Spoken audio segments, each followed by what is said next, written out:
terjadi di Cirebon. Bersama saya Siti Fatima Rasyanti dan rekan-rekan saya Sarah Maindra,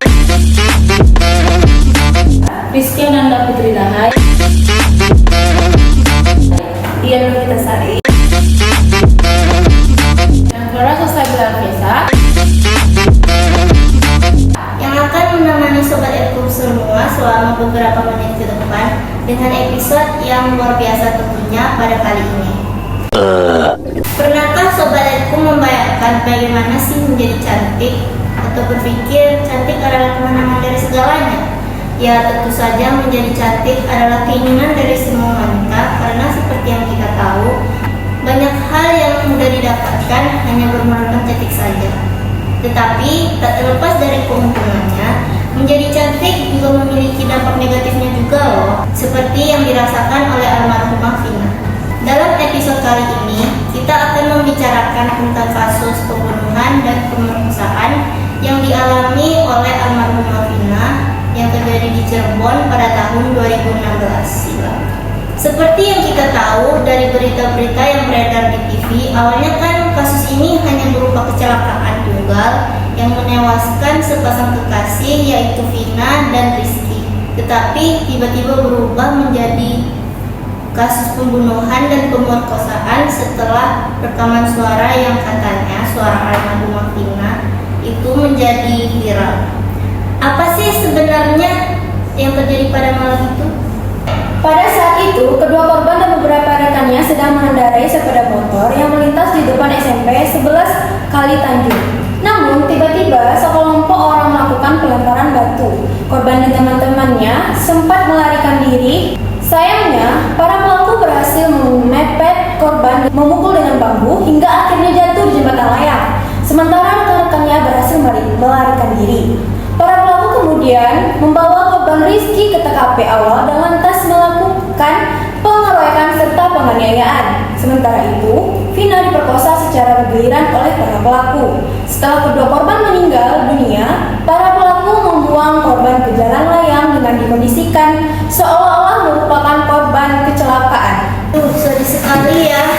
Tapi menurut berita yang beredar, tersangkanya ada 11 orang kan ya? Apakah sudah ketangkap semua dan dijatuhi hukuman yang pantas? Dan siapakah dalam dari semua itu? Nah benar, pelakunya itu ada 11 orang tersangka. Setelah dilakukan olah TKP polisi, akhirnya berhasil menangkap dan mengamankan 8 dari 11 pelaku. 7 yang terdiri dari J 23 tahun, S 19 tahun, ES 23, HS 23, ER 27 tahun, S 20 tahun, dan A 23 tahun diduga melakukan pemukulan terhadap korban dan melakukan pemerkosaan. Serta A 15 tahun melakukan pemukulan. Tapi 3 tersangka lagi masih buron hingga saat ini. Kesulitan dalam menangkap mereka disebabkan oleh ketidakjelasan identitas asli dari pelaku yang hanya diketahui dengan inisial atau nama samaran seperti Dani, Andi, dan Peggy, biasanya disebut Peron. Nah, salah satu dari 3 orang tersebut itu, satu dari mereka itu adalah dalang dari otak pelaku dari kejadian ini, seperti itu. Jadi dalam dari kasus ini adalah Peggy dan sampai sekarang masih belum ketemu. Betul, 3 Peggy sama 2 yang lain ini, mereka ini mengganti identitasnya, bahkan mereka sampai pindah kota untuk menutupi. Dan bahkan ada yang bilang mereka pindah ke luar negeri ya? Betul. Berarti kasus ini memiliki dekingan supaya ditutup.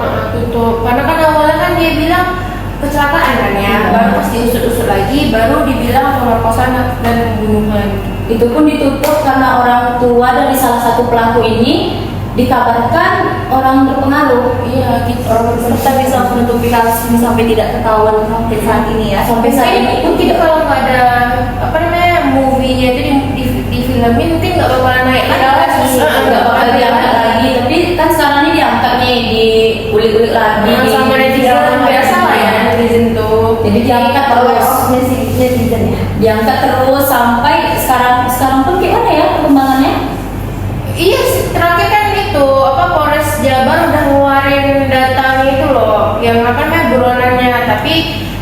jadi bilang nggak efektif gitu. Iya, Karena karena tiga pelaku ini kemana? Masih gitu sepi sampai sekarang, sampai masih menjadi tanda tanya lah ya. misterinya itu ya gitu lah. harapannya siapa orang bertiga ini? Mari kita ungkap kasusnya. Gitu. Macam tak betul je budak ni. Sebenarnya apa sih yang terjadi sebelumnya sampai si Peggy melakukan hal bejat seperti itu? Apa penyebabnya? Jadi ceritanya si Peggy ini suka sama Vina dan mengganggu Vina terus, dan Vina selalu menolak dengan baik-baik awalnya, sampai akhirnya si Peggy melakukan hal-hal yang di luar batas dan Vina juga menolak secara kasar hingga bahkan meludahi Peggy ini, membuat Peggy mungkin merasa terhina. Muncullah niat jahatnya kepada Vina hingga terjadinya pengeroyokan di jalan tersebut kan. Iya, di belakang layar. Berarti berawal dari situ. Iya. Iya, berawal dari situ karena dia diludahi nggak suka diludahi. Berarti Sakit hati lah sakit ya. hati. Karena malu juga mungkin kan dilihat teman-temannya dia Karena dia diludahi. komunitas motor juga. Geng motor. Masa ya geng motor diludahi? Iya, jadi seakan-akan dia Itu aja lagi kan? benci.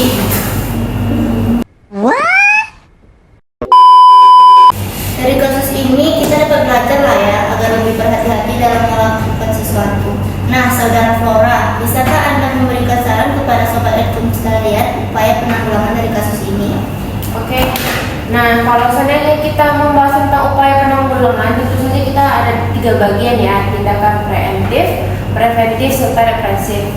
Nah, pertama kita akan membahas tindakan preventifnya. Kalau tindakan preventif itu upaya untuk mencegah terjadi pembunuhan sebelum ada tanda-tanda ancaman. Oke, kita bisa melakukan edukasi dan penyuluhan, serta meningkatkan keamanan, memasang CCTV di area rawan kejahatan, dan meningkatkan patroli polisi di lingkungan yang berisiko. Sedangkan upaya preemptifnya itu kita bisa melakukan pengawasan dan pemantauan aktivitas orang-orang yang memiliki riwayat kekerasan atau konflik yang serius yang berpotensi akan melakukan tindakan pembunuhan, dan intervensi awal melakukan intervensi terhadap individu yang menunjukkan perilaku mencurigakan atau ancaman seperti konseling atau pengawasan ketat.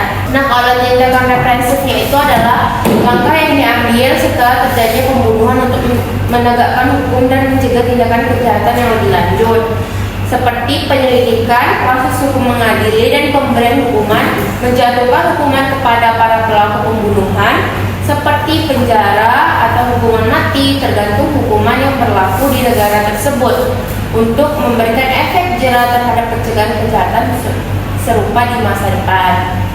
Baiklah, itulah akhir dari episode kita kali ini tentang kasus Vina di Cirebon.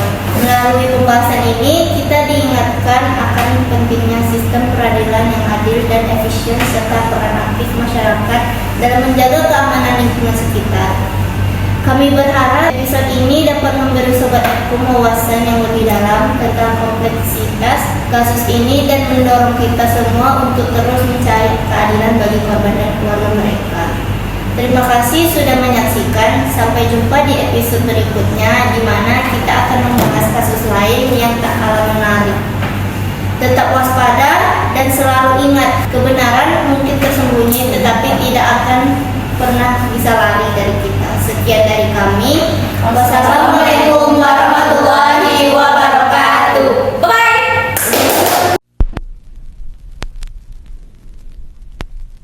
Kita doakan kepada almarhum Vina, semoga Diberikan tempat yang aman, yang tenang. Nah, mari kita doakan Al-Fatihah untuk almarhum. Amin.